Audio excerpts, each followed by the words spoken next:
You know that feeling when you're standing in a kitchen that smells exactly like your childhood, and you realize the coffee can is still there? Not a metaphor, an actual Maxwell House tin, red lid, pushed to the back of the cabinet above the refrigerator.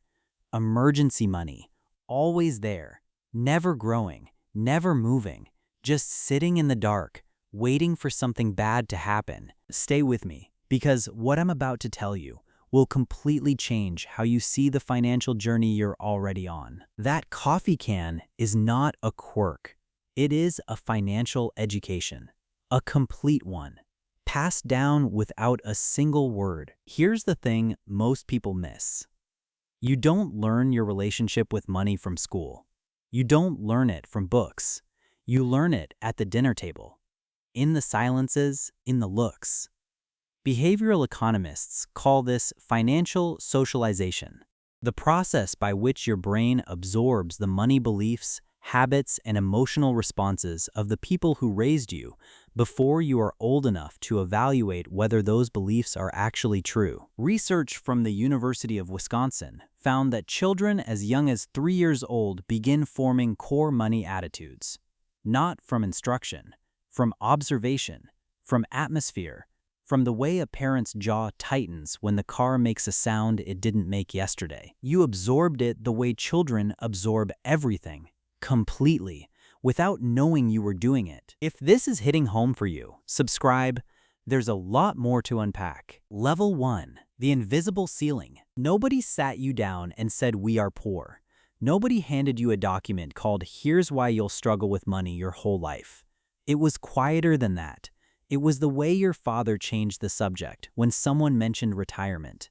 The way every conversation about the future eventually hit a wall, an invisible one, made of nothing but habit and history and the unspoken belief that people like you don't end up with more than people like you started with. Psychologists call this a scarcity mindset, and it is not a personality flaw.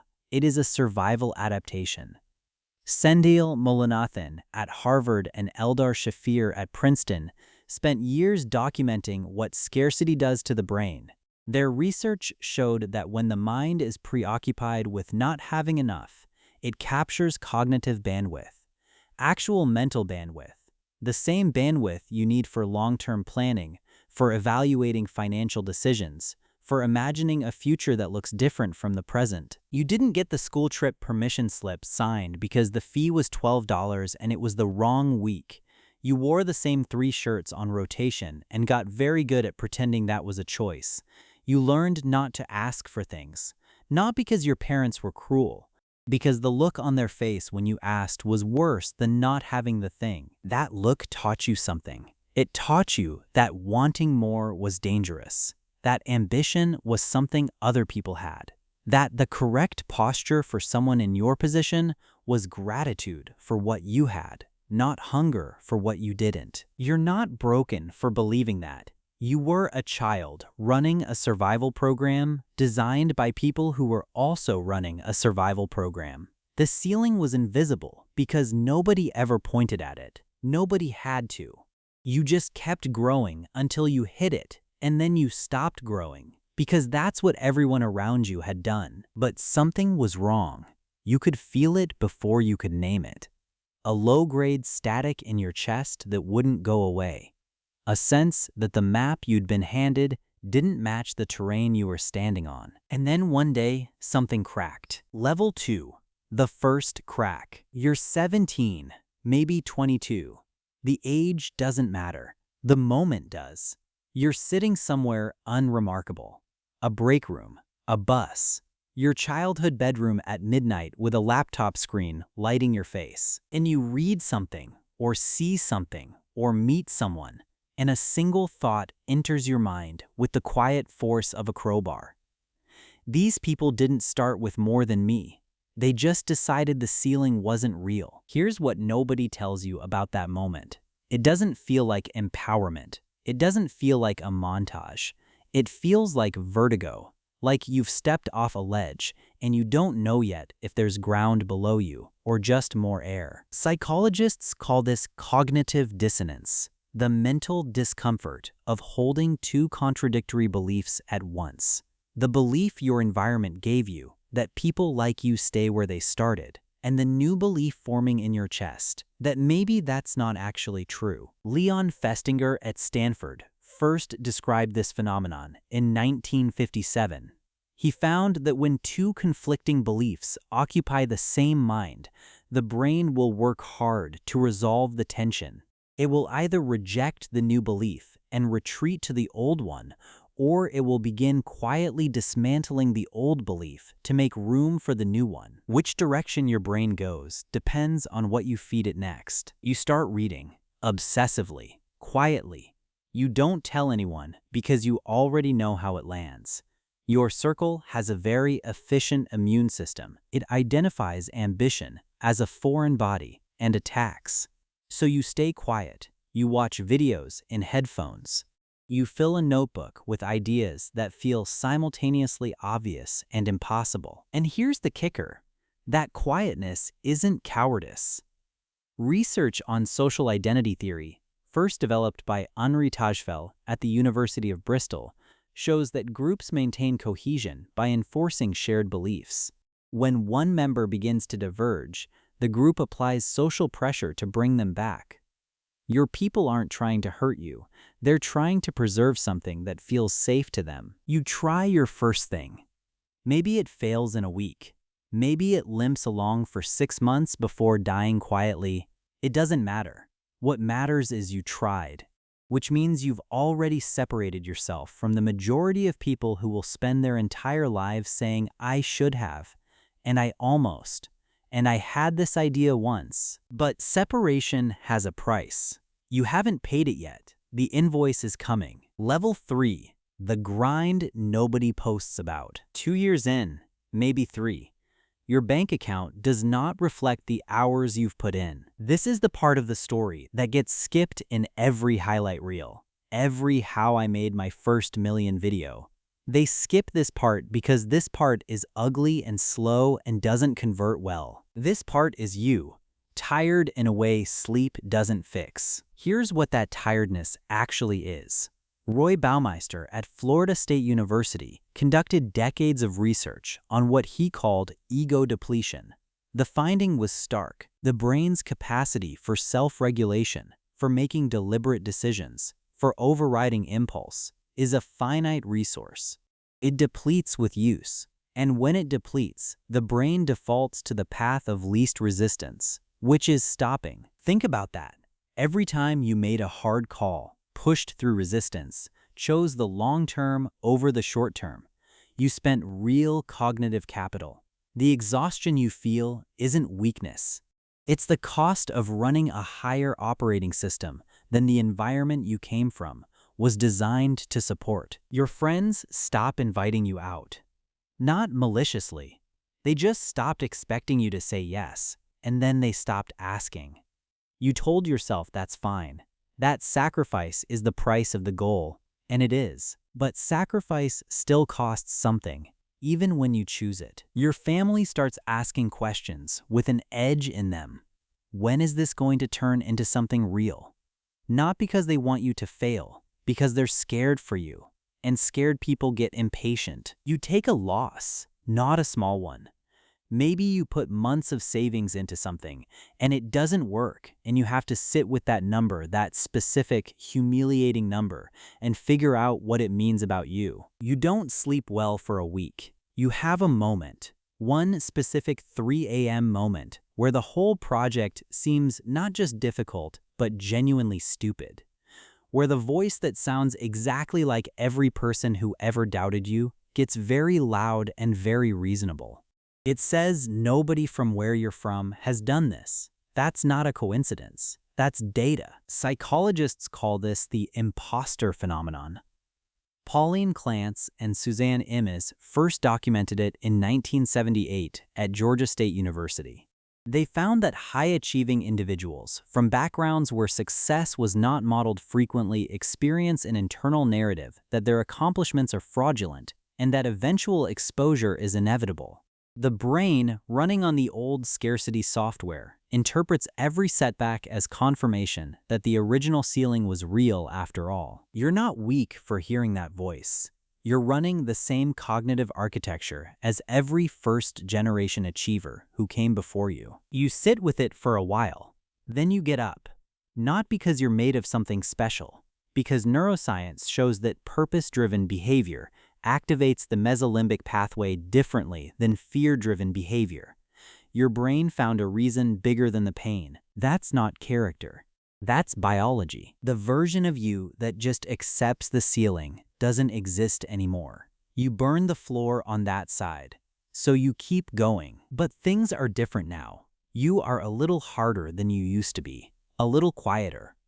There are conversations you used to have with people you love that you simply don't have anymore, not because you've grown apart, but because the distance between what's in your head and what they'd understand has become too wide to bridge in a single dinner. That loneliness is not dramatic. It doesn't announce itself. It just settles in quietly, like sediment. And here's what most people don't realize. That loneliness has a financial cost. A 2020 study from Harvard Medical School found that chronic social disconnection elevates cortisol levels by up to 23%. Elevated cortisol impairs the prefrontal cortex, the part of the brain responsible for long-term financial planning and impulse control. The grind doesn't just cost you socially, it costs you cognitively. You're paying a tax nobody accounts for. Something is working though. You can feel it before you can see it. Level 4. The first sign. It's not the million. It's not even close to the million. But it's real, and it's yours. And nothing that came before it prepared you for how it would feel. Maybe it's the first month your side income matches your rent. Maybe it's the first time a stranger pays you for something you made.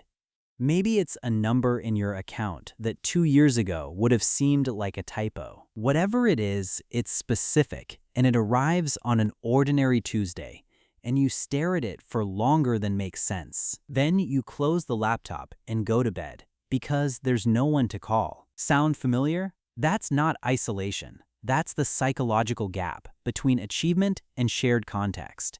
And it's one of the least discussed costs of first-generation wealth building. Here's the thing most people miss about the first real win. The emotional response is not joy, not immediately. Research on effective forecasting by Daniel Gilbert at Harvard shows that humans are systematically wrong about how they will feel when they reach a goal. We expect euphoria. What we actually get is a brief spike, followed by a return to baseline. Psychologists call this hedonic adaptation. Your nervous system recalibrates to the new normal faster than your emotions can celebrate it. And the crazy part is, this is actually good news. It means the goal was never the point. The capacity you built getting there is the point. Before, you knew the ceiling was breakable intellectually. Now you know it in your body. That's different. That's the difference between reading about altitude and actually breathing thin air. What gets worse? The stakes. Because now it's real, which means now it can be lost. The fear changes shape. Before, you were afraid it would never work. Now you're afraid it will work and then stop. Behavioral economists call this loss aversion. Daniel Kahneman and Amos Tversky demonstrated that the pain of losing something is psychologically roughly twice as powerful as the pleasure of gaining the equivalent. You've spent years building toward this first sign of traction. Your brain now weights the prospect of losing it at double the emotional intensity of gaining it. You become protective in a way that borders on paranoia. You don't talk about it. You don't post about it. You reinvest everything. You stay uncomfortable on purpose, because comfort is where momentum goes to die. The first win is proof, not arrival. Confirmation that the direction is right. That's all it needs to be. Keep going. Level 5, the crossing. The number becomes real on a Wednesday, not a dramatic Wednesday, not a Wednesday with a soundtrack. You're sitting somewhere ordinary. Your car, your kitchen table, a desk that cost too much because you finally let yourself buy a real desk. And you run the numbers the way you've run them 100 times before. And this time, they clear. 7 figures. The first time that number applies to you, to your name, to the account with your social security number attached to it. You check it twice. You close it. You open it again. You close it. You thought this moment would feel like a finish line, like the specific release of a breath you've been holding for years. Instead, it's quiet. That quiet has a name in psychology. It's called arrival fallacy. Tal Ben-Shahar at Harvard described it as the illusion that reaching a significant goal will produce lasting happiness. What actually happens is the brain immediately begins scanning for the next problem to solve, the next threat to manage, the next level to reach. Your nervous system doesn't know how to stop optimizing. It was never designed to. There's no reference for this in your family's vocabulary. Your parents don't have a word for what you just became. The emotional language for this milestone does not exist in the house you grew up in. You want to call your mother. You dial. You talk for 20 minutes. You don't mention the number. Not because you're hiding it, because you don't know how to say it without it sounding like something it isn't. Like bragging, like separation. Here's what the money does immediately. It solves the problems you've had for years and reveals an entirely new set of problems you didn't know existed. Tax structures, asset protection, investment vehicles, S-Corp versus LLCs, Roth conversions, estate planning. You grew up in a house with a coffee can above the refrigerator. Nobody left you a manual for this. Studies show that nearly 70% of first-generation millionaires report feeling unprepared for the financial complexity that follows wealth creation. It's not enough to make the money. You have to learn an entirely new financial language while also managing the emotional weight of having crossed a line your entire bloodline never crossed. And here's what most people don't realize. Becoming a millionaire is not the end of the financial education. It's the beginning of a harder one. You start to realize something else, something that settles in slowly over the weeks after the crossing. You are not the same person you were before, but you're still from the same place. And those two things are going to have to learn to live inside you at the same time. That tension is going to cost you more than the grind did. Level 6. The gap. You go home for the holidays. Same house, same smell, something that's always been in the walls, something you stopped noticing when you lived there and now notice immediately when you step through the door. Same too-loud television. Same table that's slightly uneven and gets a folded napkin under one leg. And yet there's a gap now, not between you and the people in this house. You love them with the same intensity you always have, maybe more, because distance clarifies things. The gap is between the life you left and the life you're living, and you can feel it the way you can feel a change in air pressure. You pay for dinner. You say it's nothing. They say you didn't have to. You say you wanted to. There's a micro silence after that exchange that lasts exactly long enough to be uncomfortable, and then everyone moves on and nobody mentions it again. But it happened. Psychologists call this status incongruence. The psychological discomfort that emerges when your social identity no longer matches your economic identity. Research from the University of California at Berkeley found that first-generation wealth builders experience significantly higher rates of what researchers call class-crossing anxiety than people who grew up in households where wealth was modeled and expected. You're not imagining the gap. Your brain is accurately detecting a real structural shift in your social world. That's not a character flaw. That's the system working exactly as it was designed. You start losing people who aren't leaving. That's the strange thing. Nobody dramatically exits your life. No confrontation, no falling out, just a gradual drift, like two boats that were once tied together, and someone's quietly, incrementally letting out the rope. Old friends start to treat you differently. Some become quieter around you in a way that feels like self-consciousness. Some become louder, testing, probing, looking for the version of you that would prove you haven't changed. And when they can't find him, they don't know what to do with the one they found instead. One friend, one you've known since childhood, makes a comment at a dinner that lands wrong. Something that sounds like a joke but carries the full weight of resentment underneath it. You don't address it. He doesn't apologize. You both pretend the moment passed cleanly. Social comparison theory, developed by Leon Festinger, explains exactly what's happening. Humans evaluate their own circumstances by comparing themselves to nearby reference points. When you change economic class, you disrupt the comparison framework of everyone around you. Their reaction isn't about you. It's about what your change forces them to feel about themselves. You're not bad with relationships. You changed the math everyone around you was using. And then there's the guilt, not the abstract guilt of having more. Something more specific and harder to shake.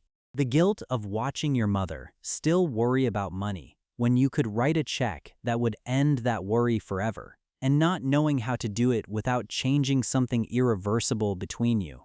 The guilt of growing up. The guilt of surviving something that wasn't supposed to be survived. You carry it like extra weight. You get used to it. You don't put it down. Level 7. The weight. There's a version of this story where making it feels like freedom. And it does. Genuinely. You can say yes to things you spent years saying no to. You can go to sleep without the background radiation of financial dread that hummed beneath everything for so long you stopped noticing it until it went quiet. You can help people. Really help them. Not just with advice and intention, but with actual resources. You can give your kids a start that is fundamentally different from the one you were given. And that specific thing is worth every year of the grind, every loss, every 3 a.m. moment, every sacrifice. That part is real. But there's a weight that comes with it that freedom doesn't cancel out. You are the first. That means you have no map. Research from the Federal Reserve shows that only 18% of American families hold wealth across 3 or more generations. Think about that number, 18%. Not because the wealth disappears randomly, because the architecture to carry it forward was never built. The average first-generation millionaire takes 11 years after initial wealth creation to establish a formal estate plan. 11 years of wealth sitting without protection, without structure, without a clear path to the next generation. You're building the blueprint and living in the building at the same time. You think about your kids. You think about what you want to give them and what you don't want to give them. You want to give them security. You don't want to give them the version of security that becomes its own kind of prison. The kind that removes all friction, all hunger, all understanding of what things cost. You want them to have the foundation without losing the fire. You don't know how to do that yet. You're figuring it out in real time. The way you figured out everything. Your family looks at you differently now. There's pride in it. Genuine, chest-swelling pride that moves you every time you see it. But there's also something else, a subtle shift in the dynamic that nobody asked for and nobody wanted, but that happened anyway. You become the one they call. Not just for the financial questions, for everything. Advice, decisions, problems. You are somehow the authority now, which is both a strange gift and an impossible responsibility. Because you're still figuring yourself out. You're still new at this. You just look stable from the outside. Psychologists call this the parentification reversal. When a first-generation wealth builder's family begins to transfer emotional and financial decision-making authority onto them, regardless of whether that person has been trained or prepared for that role, it happens quietly, incrementally, without an announcement. The way all the changes happened. And in the rare moments when you're completely still, early morning, before the day has demands, when the world is quiet enough to hear yourself think, you feel something that doesn't have a clean name. It's not regret, it's not loneliness, it's not pride, it's something like weight. The weight of being the one who made it. Here's the thing nobody tells you about being the first.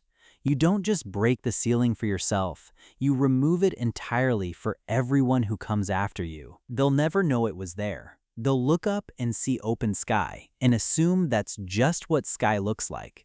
Unlimited, obvious, available. They won't know about the 3 a.m. moments, the failed attempts, the specific loneliness of a milestone with no reference point. The dinner conversations where you couldn't explain what you were carrying. They won't know. And that's exactly right. That's the whole point. You didn't do this for a trophy. You didn't do this for recognition or validation or a version of yourself that can say, "I told you so." You did this so the next one doesn't have to start where you started. Which level are you at right now? Tell me in the comments. I want to know where you are in this. That's what generational wealth actually is. It's not a number. It's a different starting line. You built it out of nothing, out of a coffee can and a tight jaw and a family that loved you inside the only walls they knew how to build. You took the invisible ceiling and made it the floor. The view from here is nothing like you imagined. It's heavier, quieter, more real. And you wouldn't trade it for any version of easier. The next video goes somewhere you probably won't expect. I'll see you there.